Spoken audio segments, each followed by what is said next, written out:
From Jamaica to Hollywood, Sundra Oakley is an accomplished actress known for her versatile performances across film and television. From the Bob Marley One Love movie to Hidden Figures or television shows like CSI Miami, Sex and the City, As the World Turns, Lost, or a contestant on Survivor Cook Islands, she continues to shine.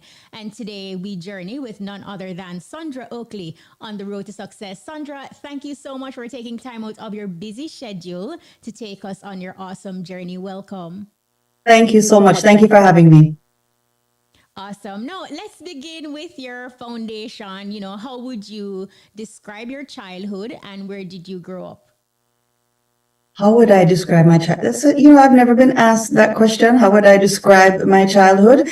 You know, s- uh, I would say typical, I mean, my parents, I was born in New York, as most people know, since that part of my bio seems to have flooded media for some reason. I said, look, the only thing Queens about me is the hospital where I was born. But I did end up in Jamaica at 6 weeks old. Um, and I spent my life going back and forth between America and Jamaica. So I was very fortunate in that way. My upbringing when I was in America, it was different. I felt different because I had my surroundings, my family, my core, the aunties and uncles that I had around me were all Jamaican. So um, I had that existence, but then it's also very interesting when you come to Jamaica and then you're labeled, Yankee Pickney and all them kind of things there. So, I think it's a pretty typical existence for people in my situation. Now, what values would you say your parents instilled in you then that still resonates with Sandra, the woman today? Mm. Respect for family, Mm-hmm. right? Presenting yourself in the best possible light, being an upstanding citizen. That's something that just doing your best in everything that you do. Um, Respect for God, doing things in that way. What else? Just being a good human being. Mm-hmm. Did you grow up with siblings or were you an only child? So I grew up an only child. I do have an older brother, but we didn't grow up together, right?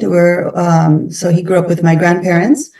So I grew up an only child, right? And then I acquired a younger sister afterwards. So you would say I pretty much grew up an only child and always wish that I had that, But I did have two cousins growing up, my uncle's two children who grew up with me. Well, they're younger. They're like 10 and 16 years younger than me. So I had them.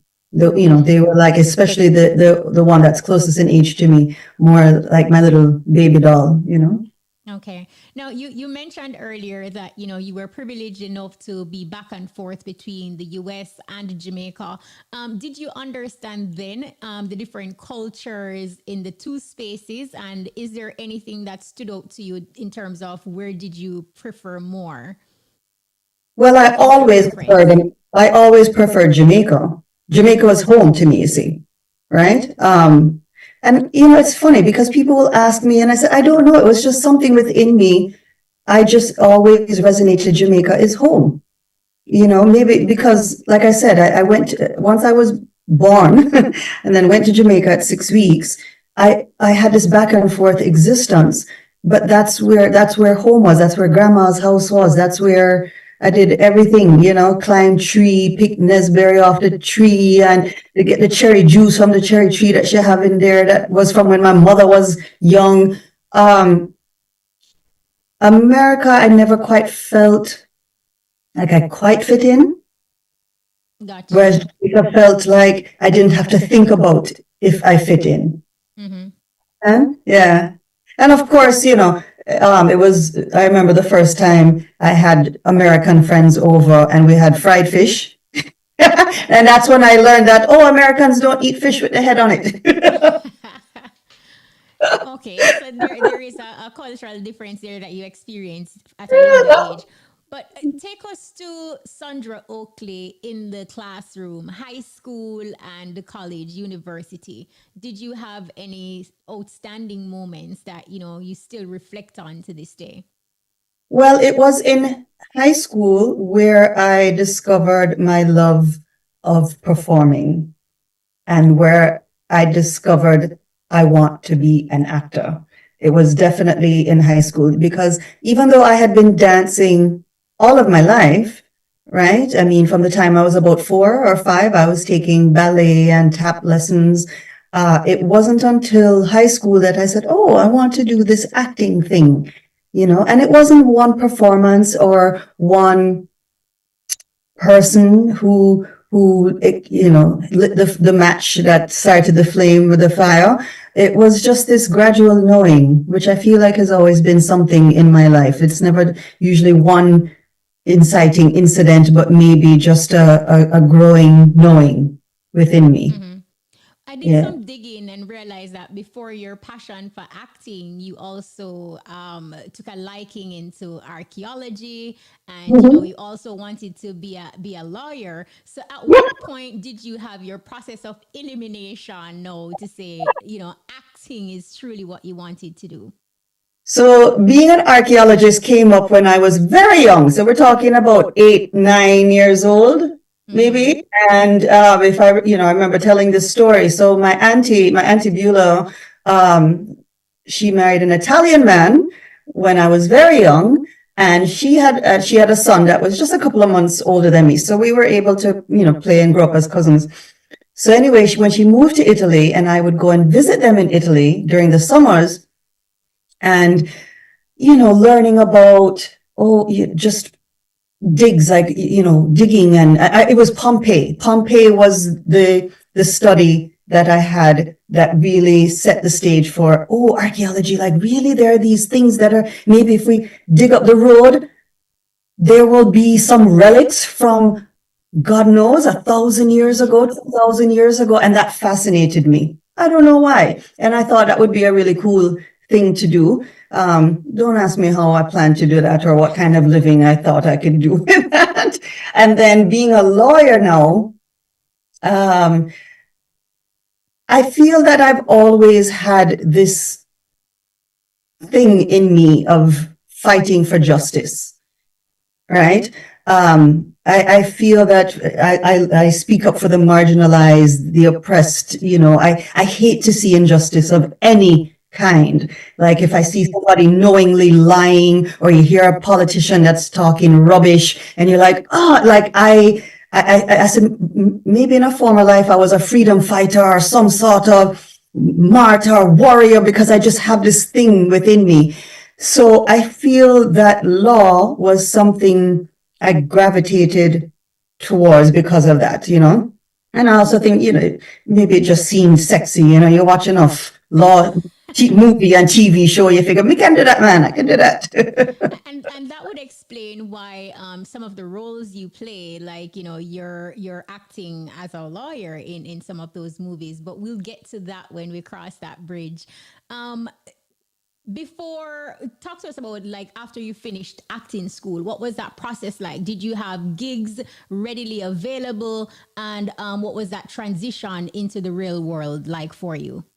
Okay, so I graduated from New York University's Tisch School of the Arts with my degree in theater.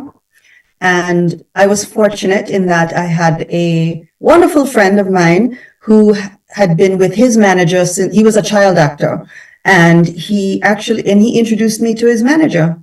So literally 3 months after I graduated NYU, I had a manager, and I started auditioning for mostly things like television commercials. That was really my where I got to cut my teeth, right? And I auditioned for television as well. But I know now, looking back, that I probably wasn't as primed and ready as I should have been. But it was great training and practice, right? Mm-hmm. So I was fortunate in that regard. 3 months after I graduated, that's pretty nice. Yeah. So yeah. So I acknowledge that, and know that it's not like that for everybody. But even though you got that opportunity where you were doing commercials, it still wasn't where you wanted to be because you had to do other jobs, cocktail waitress, teaching sign language. What was the driving force during this period that actually kept you going and keeping your dreams alive? Because you could have become comfortable with what your situation or what the scenario was at the time. Sure. Well, after graduating, um, and I signed with my manager, I think a month or so after, I I got my first commercial, right? Mm-hmm. So back then, the industry is quite different than what it is now. You could literally, especially as a woman who has no family to take care of, no children, no school fees to have to pay for, um, you could do one or two commercials a year and you're living comfortably, right? And then I would Mm-hmm. do things like, for example, I worked for an entertainment company, so I would dance at bar mitzvahs and bat mitzvahs in New York, and a music video here or a live performance for this new artist here, there. You just, that's just part of the world. That's just what you do because you spend more time, especially as an actor, not acting than you do acting. It's probably one of the only careers in the world where if you count up the amount of days that you are on a set, it is less days on set than it is actually working. You spend more time hustling in the form of auditions, but that's really it. But this is what I wanted to do. So you want to just, you take care of yourself so that you can continue doing your passion. Right. So you pick up things, and the things that I picked up along the way, teaching sign language was way down the line many years later. It's because I started I loved sign language from high school. But then when I had my first child, I started signing with him because I remember there was a thing that came out when you could buy, you remember VHS tapes? When you can buy that and DVD on, for these things for children. And I thought that was great. And then they had a program where you could become a teacher. And I said, oh, I love this, because to me, signing felt like an extension of what I was doing as a dancer. It's very expressive, you know, so if I say like, how are you, and like, I'm fine, you're using your body. So, everything that I did just was a natural extension of, Who you are. opportunity of who I am. And an opportunity came, hey, at this bar, at this nightclub, they need a waitress. Sure, I'll do it, Mm-hmm. Okay, totally get it. Stick and stay. We're going to go for a quick time signal. Don't go anywhere. The Okay. Grace Kennedy Financial Group made life easy. Visit GraceKennedyFinancialGroup.com. One group, one goal for you to live a graceful life. The time is. It is now 1:47. If you're just joining us, we are on the road to success and we're journeying with none other than Sundra Oakley. Now, before scoring a role, most times, actors have to go through an audition process. How do you handle that rejection? Because it's not always a yes. Oh my goodness. Let's just put it this way. I'm not afraid of the word no at this point in my career and life. It's just a callus that you develop, and you have to develop that, because you're going to hear no so many times. Nobody can prepare you for how many times you're going to hear no. Maybe you won't hear it audibly, but you'll get it in the form of, oh, I didn't get this job, right? It is, you just have to develop a tough skin, like there's certain sports where you have to just develop a callus so that you can continue doing it. Or people who play an instrument, they just develop, maybe like guitar players, a callus on their fingers that they don't want to get rid of because it helps them. I wish I had an answer that could be satisfactory for that question. But how do you then, like maintain that confidence and resilience, because it is something that can definitely, break your spirit, especially what you're going through at the time. And it may be a case where you absolutely need this job, you need this gig. But what's that process like for you personally in terms of that self-talk to you and maintaining the confidence and resilience to continue? So to be in this business, I have found, and many people perhaps will say this, you have to tend to your whole life, meaning you have to take care of your mind, body, and spirit, especially for a very cold business such as this. I personally have made very strong attempts and efforts to nurturing my mind, my spirituality, my soul, whether that be in the form of therapy, which I have done for 18 or more years, 20 years, because I see therapy as going to the gym. You don't stop going to the gym because you achieve or attain a goal. You keep doing it because life is going to keep lifing. Yeah. My spirituality is very important, and there's ups and downs, because here's the thing. It's a journey. It's never a destination. So you're always going to have to work at it. You're always going to have to, and that's what I've had to do personally. Reading self-help books, listening to things that are going to nurture those parts of my spirit so that I don't feel defined by the no's, by the rejection. Because at the end of the day, even though I am an actor, I am a human being. I am a person with many different likes and achievements and parts of my being that I bring into my acting, right? And I don't want to ever be defined by just that. So I've put in the work, I've put in the hours, I've put in the time, I've been on my knees praying, right? It's very much like this. There have been many tears shed, many minor nervous breakdowns that I've had, but then okay, let's go, let's start it. That's life, eh? And so, yes.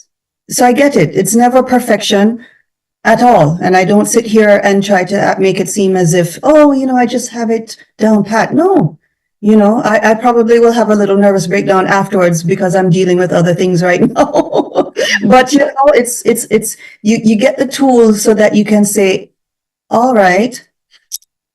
My therapist once said this to me when we were in a session, when I was talking to her about something. And she said, you know what, Sundra? I'm really proud of you, because when we first started, you would have reacted so differently to something like this, like what you're telling me now, and what you're able to do today to talk yourself through it. I'm very proud of you. It shows what you have learned and are able to apply to your life. That is awesome. Now, do you remember your first acting role, and how did it impact your life personally and professionally? So my first role was a commercial. It was a commercial, and it was a commercial for a bus company. And it was fun because it was with this older gentleman who was a magician. Apparently he was big back then time when they had magic shows and vaudeville kind of thing or something. So that was fun. Being on the set was fun. Learning the behind the scenes tricks was fun, right? That was as far as a commercial. As far as television, I believe my first was on the soap opera As the World Turns. It was a blur, but it was very good in the fact that doing a soap opera is baptism by fire. Right? And I'll never forget, one of the assistant directors said this, and I'll never, ever forget this. He said, being on a soap opera is like this. Somebody walks up to you, says, Kashima, you have a Spanish accent, and your mother or your father just died. In 5, 4, 3, 2, 1, go. It's like that, right? Like it's that intense. You don't have time to, can I do this again? Nope. 1, 2, 3 takes maybe, and then they're moving on. So you have to be on your A game. You deal with that though, because I mean, it's like just hearing you say that, that in itself is like pressuring the anxiety, like all of that. Have you ever had a situation where, you know, you're given 5, 4, 3, 2, 1 and you freeze, you're frozen? Well, luckily, I've never frozen while working. I somehow, for some reason, can thrive a little bit under pressure. Something just kind of clicks, and I just kind of, Sink or swim. yeah, I just get like that, and I don't know what it is, but I just function. I don't know. I think I'm going to again attribute this to being a Capricorn. We make it up the hill. We thrive. We may have to have a I little know a break. thing or two about Capricorns, my son and my husband, January 1, and I realized you're January 2. Yeah. Yes. Yeah, so we thrive. I've never frozen on air. I've never frozen. I have I remember doing a show one time and I kept saying one word wrong, and I don't know why. I think I was just so excited, and this was when I was starring opposite Morris Chestnut of all people. Oh, wow. Maybe because he's so beautiful. I don't know. But it was, I kept saying a word wrong, but it didn't seem to matter. And let's talk about some of your work, but before I get into more movies, you made it to the final four after you lost a fire challenge on Survivor Cook Islands. I kind of just watched a few episodes of it and it looked pretty tough, but what would you say was your takeaway or your biggest lesson that you've learned being a part of this competitive reality series? That I am much stronger than I gave myself credit for, physically and mentally. That was my biggest takeaway. I did Survivor, and I like to be very clear. Survivor is not an acting credit, so it's not something that I ever speak about as an actor. I did Survivor because at the time I was going through I was at a low period. I felt very like, oh, I just remember saying, God, I just need something to shake up my life to get me out of this rut. And it came in the form of that, right? Oh, wow. So that's why I did it, right? I did it. It was just so unexpected. And, them said, that saying, what is for you can't be on for you. I said no to Survivor in many different ways, and it kept coming to me. So I knew I was supposed to do it. But in doing it, I realized I was so much stronger than I had given myself credit for. That is absolutely awesome. You mentioned just now Morris Chestnut. You have been on screen with some of the biggest stars in the industry, Gabrielle Union as well. Have you ever been in a position where you're starstruck, you're also a fan of their work, and how do you maneuver that type of situation? Well, not starstruck in the sense that I feel like I can't function, or just, in awe and gratitude that I would be in the position to get to collaborate with these people. Because at the end of the day, we're collaborators on this project, right? And I am bringing my art and artistry as much as they are. So I'm as much a part of the pie as they are. And I'm actually in a lot of gratitude when I'm on set and I'm in that position. I said, wow, I get to be here with this person. Wow, I'm blessed. Some of your roles, you use an American accent. How do you feel about being cast? Have you ever been cast and told like, no, we don't want your Jamaican accent. This is the accent that we're going for. And how do you handle that situation? So with most of the auditions that I have, and trust me, I have scores of auditions at this point under my belt. I mean, just in the last year alone, they will usually say an American accent or whatever they'll indicate, or I just naturally assume Because I look at the project, I looked at, okay, who are these people? What is this character? Okay, this is an American accent, right? There are times when they say it's open, and I have thrown it in to give them a little flavor, just to maybe for something different for them to think about, that is like, oh, well, I didn't think that it could be, so I'll throw it in. I'll give 2 takes, and I'll do one with the American accent and the other with a Jamaican accent. Yeah. Okay, awesome. We have a minute to cash pot. We're going to go for another break. Stick and Okay. stay. Don't go anywhere. When we return, so much more. We are on the road to success, and we're journeying with none other than Sundra Oakley. Listen up. Your top draw dollars. Pick 2, pick 3, pick 4. Hot pick and cash pot. Lunchtime draws up next. When me use Island Fresh with aloe vera, it make me skin feel so much smoother. So if you want to feel better and smell fresher, use Island Fresh with aloe vera. Manufactured by Island Products, 934-0666. The time is... It is now 1 o'clock. We're standing by. Listen up. Your top draw dollars. Pick 2, pick 3, pick 4. Hot pick and cash pot. Lunchtime draws up next. Yeah. This is not a you might say.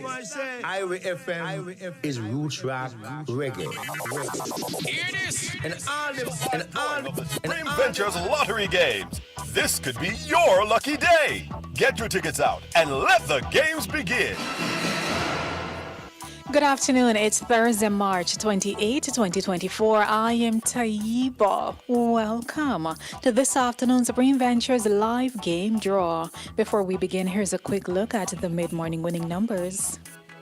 All Supreme Ventures live games, they are being supervised by the Betting, Gaming and Lotteries Commission and observed by the independent auditing firm PwC. Let's put some money in your top draw for $600,000. Here are your numbers, and of course, good luck. First up, a top draw this afternoon, we have the number 3. That's followed by 21. Your third number coming down is 15, and after 15 we have 11. Just in case you have plans for the jackpot, you're gonna need 14. And now, let's pick a player with our dollars game. I hope you're feeling lucky. The winning numbers are coming your way. Let's start dollars off with 11. Next up we have a 5. Your third winning dollars number for this afternoon is 32. That's followed by 16. Next up for dollars, lucky number 6. Followed by 30. After 30, 28. Here comes lucky number 8. That's followed by 19. Coming down is 31. 20 is next. Let's end dollars for this afternoon with the number 15. So now, for some easy winning to the pick 2 game. The winning numbers are coming right up. First up, we have a 7. Your second pick 2 number is 3. Once again, 7 and 3 are your winning pick 2 numbers. Up next, you can play it 3 ways. That's, of course, our pick 3 game. Here we go. And first up, we have a 2. Your second pick. That's a 3. And your third and final number is 0. Once again, your winning pick 3 numbers are 2, 3, and 0. It's time to turn up your winnings. Get ready for pick 4. Now, first up, we have an 8. Your second pick 4 number. That's a 5, the third number coming up. 8, and your fourth and final number is lucky number 4. Once more, your winning pick 4 numbers are 8, 5, 8, and 4. Now it's easy for win. What do you say we heat things up with that pick? Here we go. This afternoon's winning hot pick number is lucky number 12. Congratulations to all our hot pick winners. Again, your winning number is 12. And of course, now you can win all of $280 for every $10 winning cash pot bet. Let's get ready to play our cash pot game for Thursday, March 28, 2024. We know you live to play it, but can you win it? Get ready to be a big winner and let's see what the winning number is going to be. Your winning cash pot number is 23. Congratulations to all our cash pot winners. Again, your winning number is 23. Now let's mega your winnings and of course, good luck. What's it gonna be for this afternoon? A white ball has been selected. And now it's time for the monster winning. So good luck once more. Let's see what's gonna be selected for monster. Here it comes. A white ball has been selected. Remember to go Mega and Monster 6 times per day for cash pot for more chances to win. Again, the winning cash pot number is 23, Lucky Mark Blackman, and a white ball is selected for pick 3, pick 4 hot pick and a cash pot, and for Monster, a white ball was selected for cash pot. Let's have a look at the numbers, and of course, congratulations to everyone who won. 11 winners so far. Money Time Jackpot keeps recording hits after hits. It could be your time next to hit it, so play Money Time Jackpot now only at Supreme Ventures. Come back at 3 o'clock for more games you love to play. I am Taiba. Have a supreme afternoon. Hope you were a big winner. Play your favorite Supreme Ventures games every day and tune in for our live draw 6 times a day at 8:30 a.m., 10:30 a.m., 1 p.m., 3 p.m., 5 p.m., and 8:25 p.m. on this station. Supreme Ventures, making winners every day. That was the lunchtime top draw dollars, pick 2, pick 3, pick 4, hot pick, and cash pot draws. Congratulations to all of today's winners. Join us again at 3 p.m. for another chance to win in hot pick and cash pot special pot draws. The hour 1 p.m. to 2 p.m. inside the Easy Skanking is sponsored by Grace Kennedy. Grace Tropical Rhythms. Join the rhythm. And if you're just joining us, we are on the road to success and we're journeying with none other than Sundra Oakley, actress, and so much more. Now, Sex and the City, The Resident, Being Mary Jane, Code Black, and more. You have appeared, like you mentioned, on television shows, movies, and also commercials. But what has been your most memorable or rewarding role to date? Well, I would have to say it's the Bob Marley One Love movie. That is a career pinnacle, highlight. The best. I mean, anything else is additional, but this was special in more ways than I can properly express. Since you brought it up, talk to us about how you were casted for your role. Very interesting story, and one that I'm actually quite proud of. So, of course, being Jamaican, we have heard about. We've heard rumblings and grumblings of a Bob movie for years, at least years, in the 90s even, right? But when this one came through and it was set and we knew about it, I reached out to my agent and my manager in Los Angeles and I said, look, find out who's casting this, please. I have to be a part of it. Mina business if it's one little sauce line me for set. So they said, "Oh, we couldn't find anything," or I don't remember exactly what they said, but they were coming up short. So, cut to, I finished 2 separate projects that I had just done back to back, and where I had they were intense because I had 5 a.m. call times for weeks. It seemed like I'm like, why on these 2 projects am I doing 5 a.m. call times?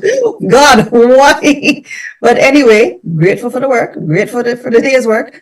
So I'm in Jamaica, just chilling, in our home in Mobay. And I called my cousin who works on productions in in Kingston. And I said, hey, babe, you're working on the Bob movie? She said, yes.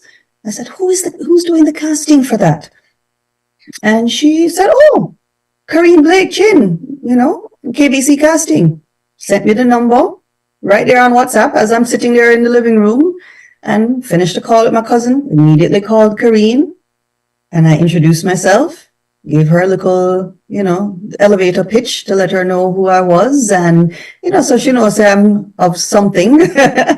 and I told her, I said, look, I know I can't play anything that is, of course, not Rita for obvious reasons. And I didn't know who else would be in there, right? Honestly. I said, but I can tell you this, this project means way too much to me. If there's even a role where there's a waitress handing coffee and saying, here's your coffee, sir. I said, I will audition for that. My agent and my manager will not be very happy to hear me saying that, but I don't care because this is how important it is to me. And I will audition for it because you're also dealing with Paramount. You're dealing with this behemoth, right? So she said, okay, well, we are looking for the role of the doctor from the night Bob got shot. I said, great, I'll audition for that. It couldn't have been more than a line or two. Great, I'll do that. She said, but we also are looking for the part of his lawyer. And that, I can remember it vividly. I know exactly where I was sitting on the couch that's in front of the TV. I know exactly what I was wearing. And it's like all of a sudden I woke up because I remembered her from the documentaries. But I had no idea because remember, I had no script, so I didn't know who. The only person I could assume would be in the movie would be Rita and Judy Mott and Marcia Griffiths. Those were the only people I would assumed would be in there. So when she said that now, I said, okay, yes. So she said, I said, okay, well, listen, I have to go back to LA in a few days. When do you need this by? So she told me, and I said, okay, because that way I could go home and do with my own self-tape setup that I do all my auditions on at home. So I said, I will get it to you. So I came back to LA because it was a quick trip, and she said, okay. I sent it, and I wasn't going to send the doctor part. I was just going to send the lawyer, but I said, no, she asked me to do both, so I'm going to do both. But in my message to her, I did say, but me want the lawyer part. Me want this lawyer part so bad. And, it's hard because what we do, we literally have no, we have no say in the outcome. The only thing that we are in control of is the performance that we give. And it's the hardest thing is to just let it go and let it do its thing and trust and be okay with the outcome. What is that waiting process like for you though? Because here it is, you're thinking you put your best foot forward, hoping to get this part through an audition. What's that waiting like? Just waiting to hear if you are good to go, if you have gotten the green light. Well, I thought of something, but I won't equate it to that because I don't think it's a disservice to people who perhaps go through something much more serious. It's torture. I can't imagine. It's torture, right? Just like you apply for a job and you're waiting to hear if you get it, except this type of job, they come so few and far between that the stakes are so high. It's torture. But that's where all the other things that you do to nurture the different parts of your being, your mental, your spiritual, you have to tap into those to put you in a place that is at least healthy for you so that you can deal with because otherwise you can Absolutely. spiral out of control. I mean, I remember in my earlier days as an actor, you're sitting there and you're waiting for, okay, they say the job is going to start filming on Tuesday. Okay, so it's now the Thursday before. You will go insane. You will go insane. So when they say do it and forget about it, that is the truest thing ever. And it's the hardest thing ever, but you have to do it. It's required. Now, has your role in the Bob Marley One Love movie provide any new platforms, or has it opened doors for you? There are definitely talks of things, we'll see when they You come, can when they tell us. materialize, Okay. listen, the way this business is, before I used to say you don't believe it until you get the booking, meaning that you've gotten the call that it's you. Nowadays, you don't believe it until you're on set. Because it's so volatile. It's it's so turbulent that you don't even believe anything until you're on set, and then even then you don't even believe it until you see the final product. Now, with your martial arts background, have you ever had an action star role, and do you have aspirations to say, delve down that path?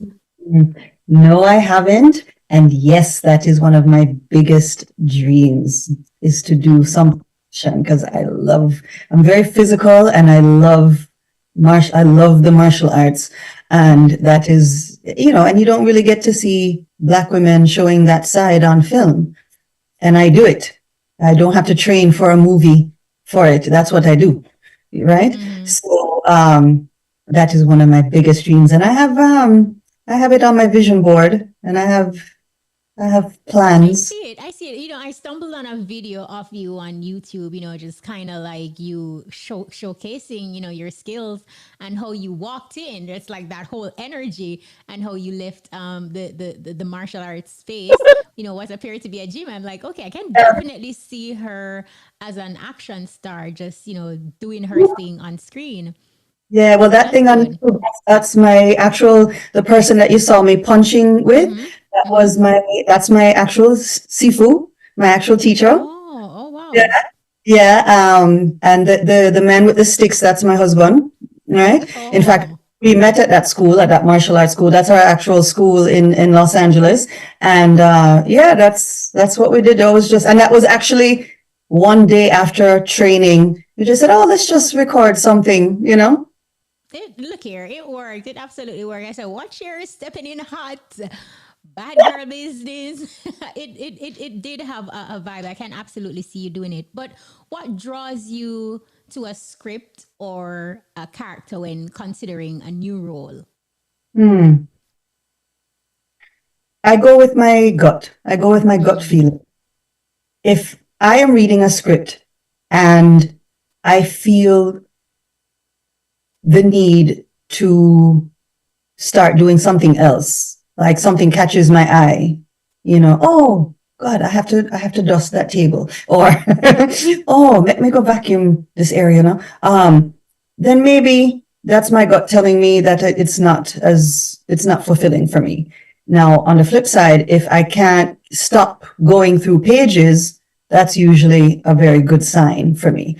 I tend to be drawn to characters that are, like I said earlier, people who stand up for those who are voiceless, marginalized, tend to be pushed to the outer banks and boundaries. The people who, the people who want to stand up for other people's rights in many ways. You can see it in different characters in different movies. That archetype can be attributed to many different areas. So I love that. I mean, people love to somehow put me as a lawyer for something. How do you find that though? Because I've gone through a number of things, movies, films, and television series where that's your role. Like, what do you think you are cast so regularly as a lawyer? I guess I have this ability to to portray like I know what I'm talking about. Bless them for seeing that in me. What is that feeling like? Yeah. What is that feeling like for you when you get called in to be a part of a popular episode? I mean, a popular series, but then you're cast only, for like 1 or 2 episodes. What's that feeling like for you? I mean, I'm grateful, right? I'm grateful to be working. I'm grateful to be a part. Of course, look, when you have the luxury of being a series regular where you are there every week, then you get to really get to know your characters more, and you get to feel you're giving birth to them, you're nurturing them, you're seeing them grow. Whereas when you come in for a limited amount of time, you have to expedite that process, and it's harder. Right? Every actor will tell you that it's much harder, and you don't have. That's why theater is so fulfilling, because when you have a 6-week or 8-week rehearsal process, you're getting to create this thing, right? This being, this character. So, look, I'm grateful to be on set. And I absolutely love your response to that, like just to show gratitude, because, it could have been, I asked anyway, because, just to tap into what your thought process is, in those moments. Of course, everybody wants to be from episode 1 to whenever it ends, but then still showing gratitude, that in itself is huge. Yeah, my job is to show up, have the basics down, be a professional, interact with the people I'm in a scene with, and bring integrity and grace and honor to what the writers have written and what the director's vision is for what we're doing, because it's a collective medium. I mean, there's the actors, but there's the writer, there's the director, and then you have the editor who, I always tell actors who are starting out, look, you want to be friendly with your editors. And even if you don't know who they are, you have no say. Control. On that note, stick and stay. We have a break, and this we have to take. Don't go anywhere. Join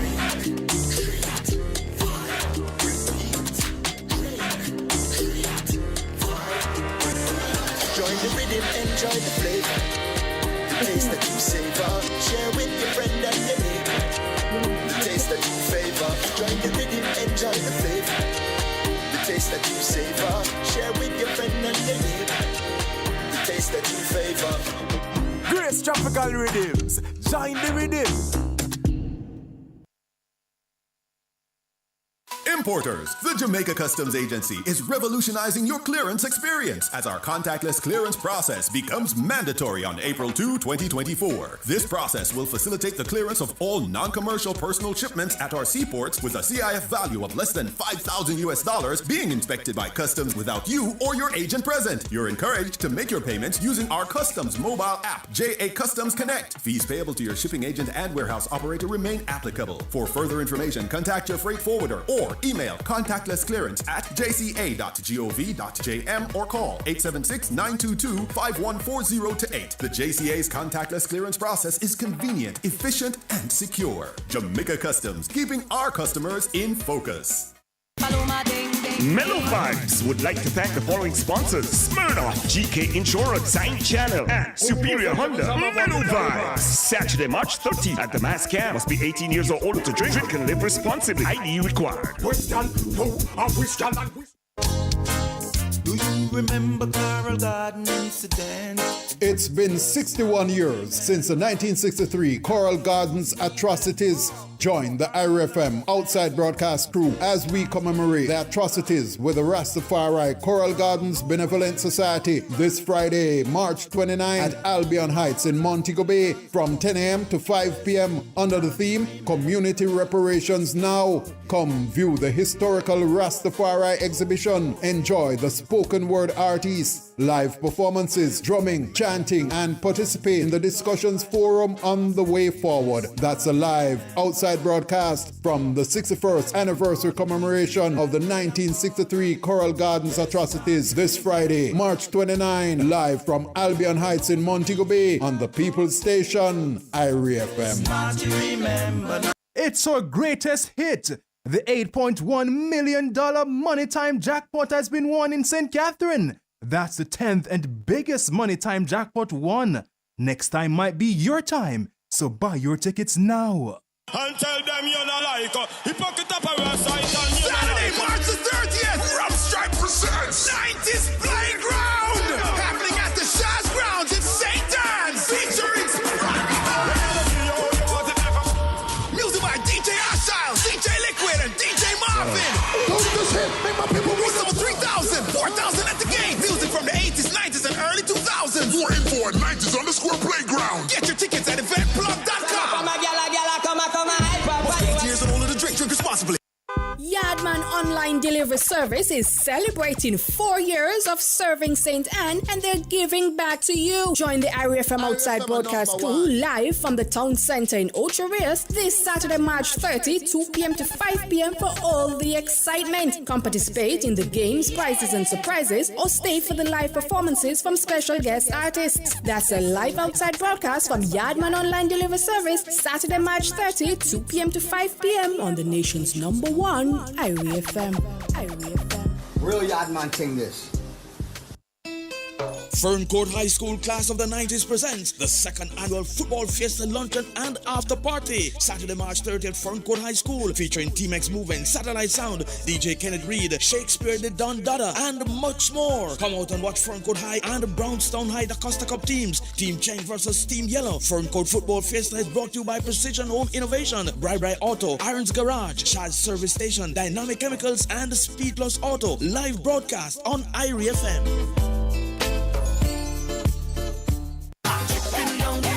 Smirnoff Mellow Vibes, Saturday, March 13th at the Max Camp. 1,500 pre-sold, 2,500 at the gate. VIP 4,000 pre-sold, 6,000 at the gate. Tickets available at Collectibles, Kingston Ultimate Lounge, BD Greg, Gina's Pharmacy, and online at carrottix.com. It's Mellow Vibes, Saturday, March 13th at the Max Camp. Must be 18 years or older to drink. Drink and live responsibly. ID required. Come up to my Bobsy boy and if you're looking for sweetness to put inside a basket. We're ready for the road this Carnival weekend, Saturday, April 6th at Pier 1 for We Are Soca. Cooler Fest, Montego Bay Carnival. Admission college students with ID 2,000. General admission 3,000 pre-sold. 3,500 at the gate. Get tickets at Pier 1. Fontana Pharmacy. Best Choice in Mobay and Falmouth. Rubis Gas Station, Hopewell, and GB Gas Station, Lucy. Love is a miracle. We Are Soca. Montego Bay Carnival. Saturday, April 6th. Vacay Weekend in association with Johnny Walker present The Estate, Jamaica. Escape to Plantation Cove, Ocho Rios for the experience of a lifetime with The Estate, the all-white vineyard brunch on Sunday, March 31 from 12 midday to 7 p.m. Make Easter the new summer with special drink mixes from Johnny Walker at Vacay Weekend and music by Ricky Platinum, DJ Vinci, DJ News, and Shacklebus. Must be 18 years and older to drink. Drink and live responsibly. ID required. Ocho Rios, we're coming! Ocho Rios Kite Festival, March 29 at Content Garden Sports Complex. Admission, children 2,500 pre-sold, 3,000 at the gate. Adults 1,500 pre-sold, 2,000 at the gate. Sponsored by Flow, Sparkles Auto Parts, and Irie FM. The St. Mary Association of Branch Societies of the Jamaica Agricultural Society presents St. Mary Agri Expo, the 36th stage